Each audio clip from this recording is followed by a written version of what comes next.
Class 10th pros का 4th chapter from the diary of Anne Frank.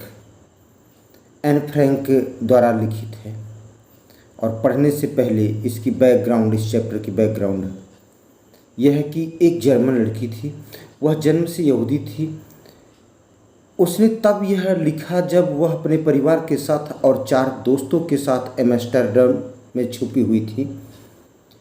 जब दूसरे विश्व युद्ध में जर्मनी ने नीदरलैंड पर अधिकार किया, उसी वक्त वह परिवार जर्मनी में नाजियों की सत्ता आने पर एम्स्टर्डम चला गया, परंतु जाकर वे फंस गए। जब नाजियों ने नीदरलैंड पर अधिकार किया, जब यहूदियों पर नाजियों के अत्याचार बढ़े, तो वह परिवार जुलाई 1942 में और उसके पिता ऑटो फ्रैंक ऑफिस बिल्डिंग में छिप गए। 2 साल छिपे रहने के बाद ग्रुप को पकड़वा दिया गया और एकाग्रता कैंप की व्यवस्था में ले जाया गया, जहां एन की टाइफाइड से मृत्यु हो गई।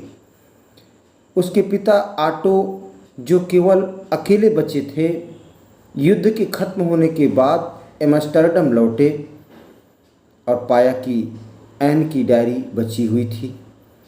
यह सोचकर कि यह एकमात्र रिकॉर्ड है, उसने इसे the diary of a young girl के नाम से प्रकाशित करवा दी, पब्लिश करवा दी। यह डायरी एन फ्रैंक को उसके 13वें जन्मदिन पर दी गई थी और इसमें उसके जीवन की 12 जून 1942 से लेकर उसकी आखिरी एंट्री अगस्त 1944 तक की घटना थी। अंत में इसकी वास्तविक भाषा डच से कई भाषाओं में अनुवाद किया गया और यह संसार की सर्वाधिक पढ़ी जाने वाली किताब बन गई। डायरी पर आधारित कुछ फिल्में, टेलीविज़न, नाटकीय निर्माण और एक ओपेरा भी बन चुका है। एक परिपक्व और अंतर्दृष्टि वाले दिमाग के काम के रूप में वर्णित यह डायरी नाजी सत्ता में रोज़मर्रा के जीवन का करीब से निरीक्षण करती है। आइए देखें ये chapter. Writing in a diary is a real strange experience for someone like me. कहा, मुझ जैसे के लिए डायरी लिखना वास्तव में एक विचित्र अनुभव है। Not only because I have never written anything before, न केवल इसलिए कि मैंने पहले कभी कुछ नहीं लिखा है, but also because it seems to me that later on neither I nor anyone else will interested in the musings of a 13-year-old school girl. क्योंकि मुझे प्रतीत होता है, लगता है कि मैं न तो स्वयं तथा न ही कोई और व्यक्ति 13 वर्ष की स्कूल लड़की के विचारों में रुचि रखेगा। I feel like writing. कहा, मैं लिखना चाहती हूँ। And I have an even greater need to get all kinds of things off my chest। तथा मुझे इससे भी अधिक आवश्यकता अपने हृदय से सभी चीज़ें बाहर निकालने की है। Paper has more patience than people. कागज़ में मनुष्य से कहीं अधिक सहनशीलता होती है।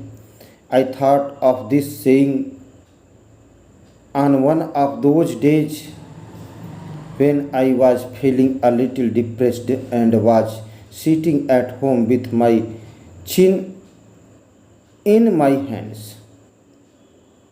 तो मैंने इस कथन के बारे में उन दिनों सोचा जब मैं थोड़ी सी उदास अनुभव कर रही थी तथा अपने हाथों में अपनी ठोड़ी चिन्ह को पकड़े हुए बैठी हुई थी। bored and listless,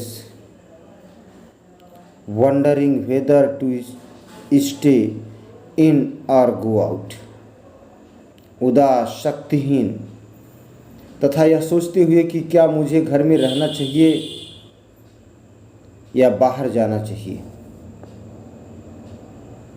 I finally stayed where I was ब्रोडिंग।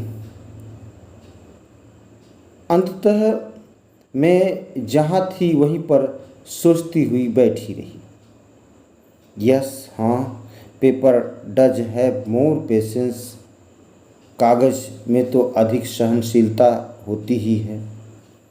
And since I am not planning to let anyone else read this stiff backed notebook, grandly referred to as a diary, unless I should ever find a real friend, it probably won't make a bit of difference। कहा कि क्योंकि मेरी योजना है कि प्रत्येक व्यक्ति मेरी इस सख्त जिल्द वाली कॉपी, जिसे लोग शान से डायरी कहते हैं, पढ़ें जब तक कि मुझे एक वास्तविक मित्र नहीं मिल जाता। इससे शायद कोई अंतर नहीं पड़ेगा। It probably won't make a bit of difference. इससे शायद कोई अंतर नहीं पड़ेगा। आगे का अध्ययन नेक्स्ट वीडियो में कीजिए। धन्यवाद।